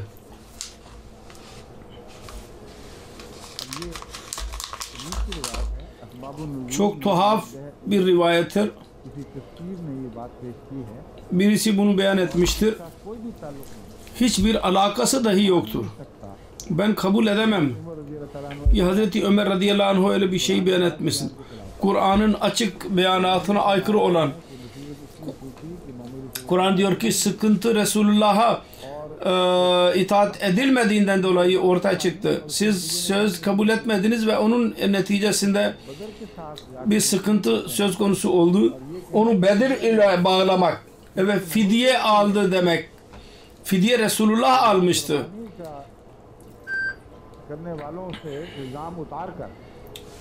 İtaatsizlik edenleri suçlamayarak Resulullah'ı suçlamak asla kabul edilemez. İsim ne olursa olsun. Bu rivayet yanlıştır çünkü Kur'an'ın aleyhindedir ve Resulullah'ın karakteriyle çelişki halindedir. Asabatkum musibetun kad asabtum misleha. Müsteşrikler dahi, doğu bilimciler yazmışlardır ve Müslüman müfessirler dahi Bedir Savaşı'nda onların 70 düşmanların 70 arkadaşı öldürülmüştü. Uhud Savaşı'nda 70 eshab öldürülmüşlerdir. Misleyhim ne demektir? İki çeşit zarar nasıl uğrattılar? Halbuki bu eşittir. Bunun detaylı olarak diyorlar ki Müslümanlar esir alınmamıştır. Bir tek insan esir alınmamıştı. Onların 70 kişisi öldürüldü ve 70 kişisi esir alındı. Onlar dahi sizin merhametinize maruz kaldılar. 140'ı sıkıntıya uğrattınız. Onlar yalnız sizin 70 size zahirde sıkıntıya soktular ama yine onlar şehadete uğradılar. Misleha bu demektir.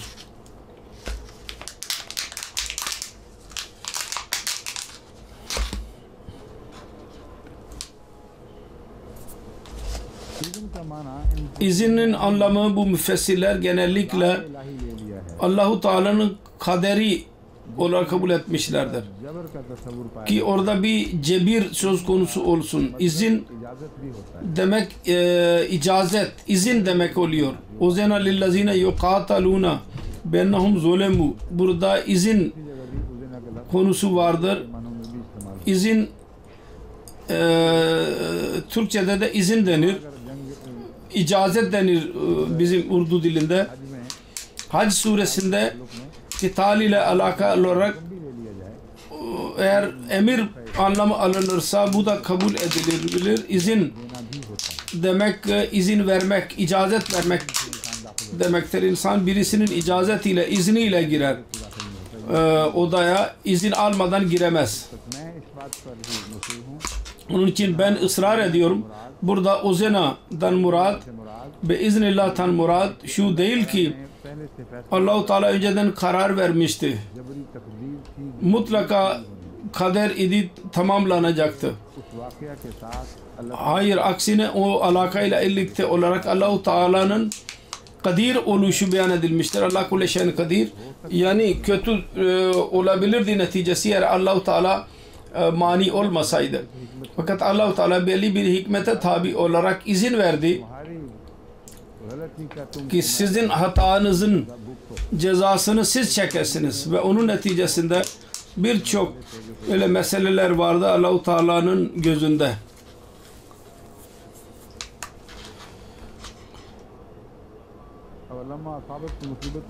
Lamma asabatkum musibetun. Ben bütün müfessirlere bakıyorum. Aynı tartışmadır. 70 Müslümanlar şehit edildiler. 70 müşrikler şehit edildi. 70 esir alındı müşrikler. Hepsi aynısını tekrar ediyor.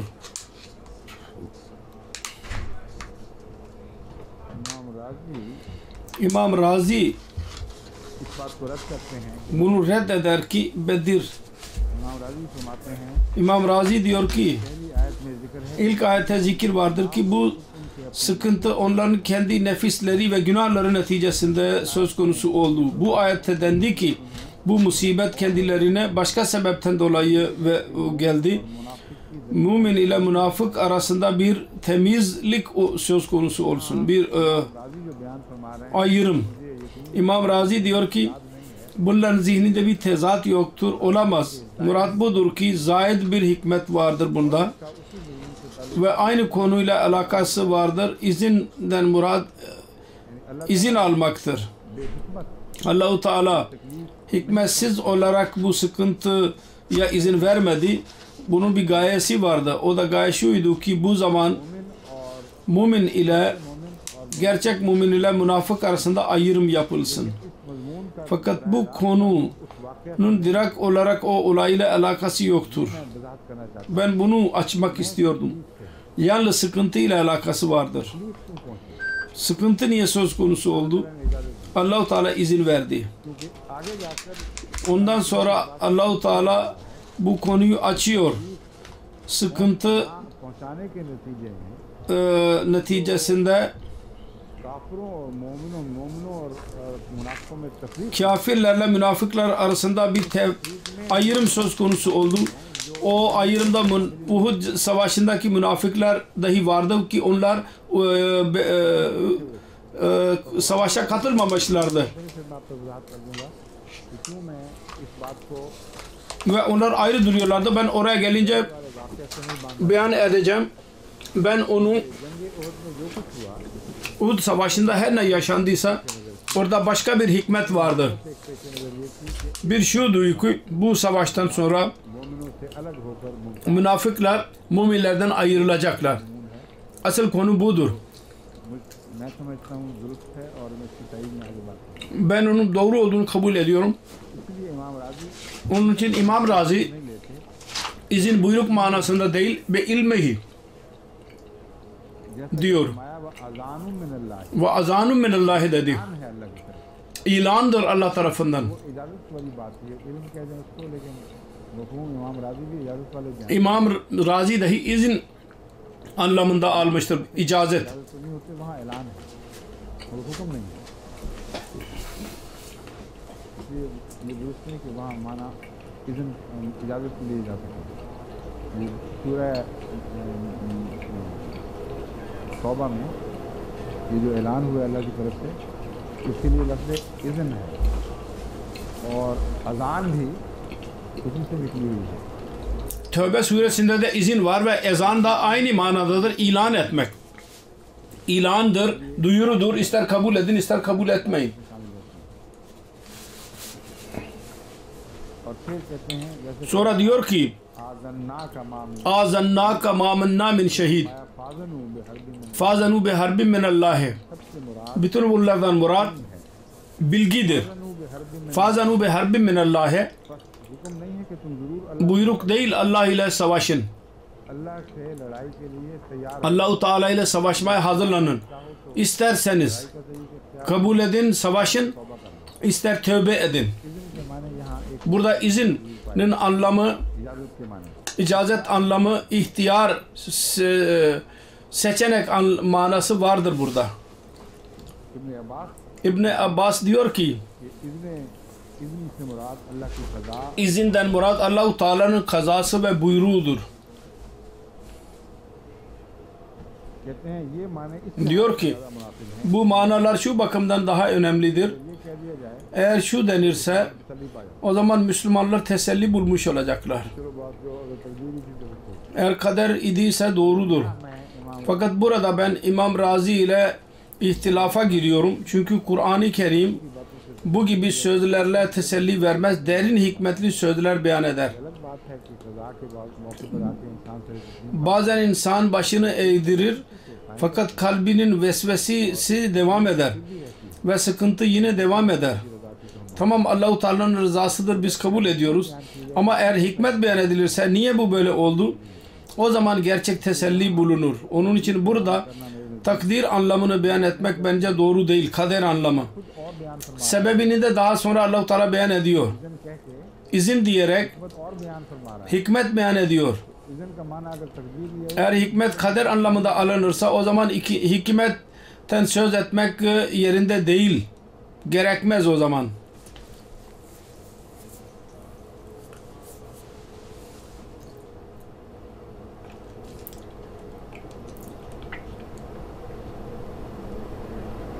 ये कहते हैं Bu diyor ki तफसीर महासिन में अल्लामा Tefsiri Mahasin'de Allama Muhammed Celaluddin के yazıyor. Kudret जिक्र में Kadir एक लतीफ़ नुक्ता ये te latif bir nokta şudur ki bu muamele Allah-u Teala'nın eliyle onun kaderine tabi olarak oldu. Eğer o isteseydi onu değiştirebilirdi. बस तुम इस किस्म के मसाइल Onun için siz bu gibi şeyleri uzaklaştırmak için başkasına değil ना मांगो। Allah'tan yardım dileyin. तो वही माना Burada yine aynı anlam तब जो मैंने बयान किया था beyan ettiğim anlama yakın bir anlam beyan ediyor. Kadir etmekte bir hikmet var. Allah-u Teala'nın gücü yetiyordu. İsteseydi bunu durdurabilirdi. Ceberi bir kader neticesinde olmamıştır. Sizin hata neticeniz neticesinde oldu ve Allah-u Teala onun olmasına izin verdi.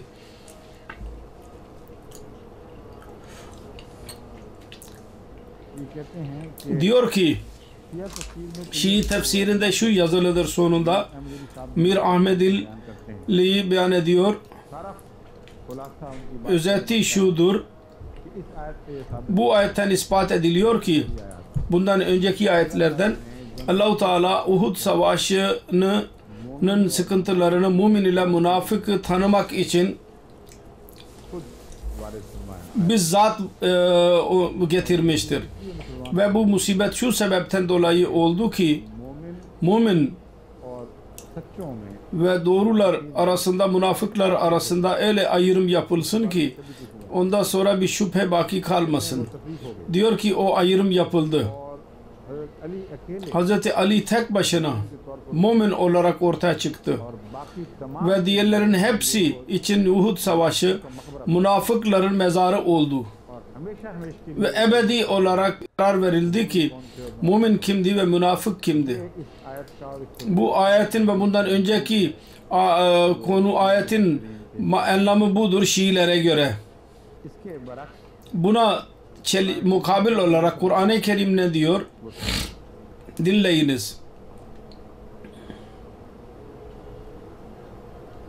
वलयालम الذين وَلَيَعْلَمَ الَّذ۪ينَ نَافَقُو'dan sonraki ayettedir. قيل لهم وَقِيلَ لَهُمْ تَعَالَوْا قَاتِلُوا ف۪ي سَب۪يلِ اللّٰهِ اَوِدْفَوْا قَالُوا لَوْ نَعْلُمُ قِتَالًا لَاتَّبَعْنَاكُمْ ताला मोमिनों को भी पेश Allah-u Teala müminleri dahi tanısın ve münafıkları dahi tanısın.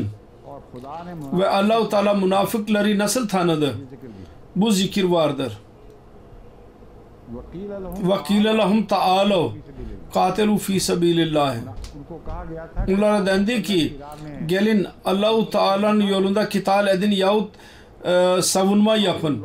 Kalu dedi la na'lemu kitalen lattabanakum, eğer savaşmayı bilseydik mutlaka size tabi olurduk. और में शामिल Bütün bunlar Uhud Savaşı'na gidenler bunlar mıydı? खुदा तो खुद बता रहा है Allah-u Teala bizzat diyor ki bu kimler idi? मोमिनीन को भी Biz müminleri de tanıdık ve münafıkları da tanıdık. और तफरीक की Ve ayrımının alameti budur. Bu bedbahtlar öyleydiler ki gelmediler, geri döndüler ve biz savaşamıyoruz diyorlar. Abdullah बिन उबई बिन Abdullah bin Ubey bin Selul'un arkadaşlarıdır. Açık olarak beyan edilen. Kalu लो नालमो के قَالُوا لَوْ نَعْلَمُ قِتَالًا لَاتَّبَعْنَاكُمْ मिनहुल ईमान هُمْ لِلْكُفْرِ يَوْمَئِذٍ أَقْرَبُ مِنْهُمْ لِلْإِيمَانِ. Bugün bunlar iman yerine kafirle daha yakındırlar. يَقُولُونَ अपने मुंह से بِأَفْوَاهِهِمْ مَا لَيْسَ فِي قُلُوبِهِمْ. Ağızlarıyla öyle şey söylüyorlar ki kalplerinde yoktur. وَاللّٰهُ عَالَمُ بِمَا और अल्लाह ताला yaktumun. Allah-u Teala onların gizlediklerini daha iyi bilir. फिर Sonra उनका जिक्र आता है onların zikri vardır ikinci ayette. खुदा के हुजूर Allah-u Teala जंग उहद में Uhud Savaşı'nda मारे गए öldürüldüler. उनको फरमाया गया Onlara dendi ki وَلَا تَحْسَبَنَّ الَّذ۪ينَ قُتِلُوا ف۪ي سَب۪يلِ اللّٰهِ اَمْوَاتٍ بَلْ اَحْيَاءٌ عِنْدَ رَبِّهِمْ يُرْزَقُونَ. Fakat bu tartışmayı inşallah yine yapacağız. Ben bakıyorum. ज़िमनन इशारतन İşaret olarak yapıyorum. Çünkü ben biliyorum ki zaman dolmakta yalnız belki yarım dakika vardır. Onun için inşallah Teala yarın detaylı olarak bu konuya gireceğiz. अस्सलाम वालेकुम रहमतुल्लाह खुदा हाफिज़ يا أيها الذين آمنوا كتب عليكم الصيام كما كتب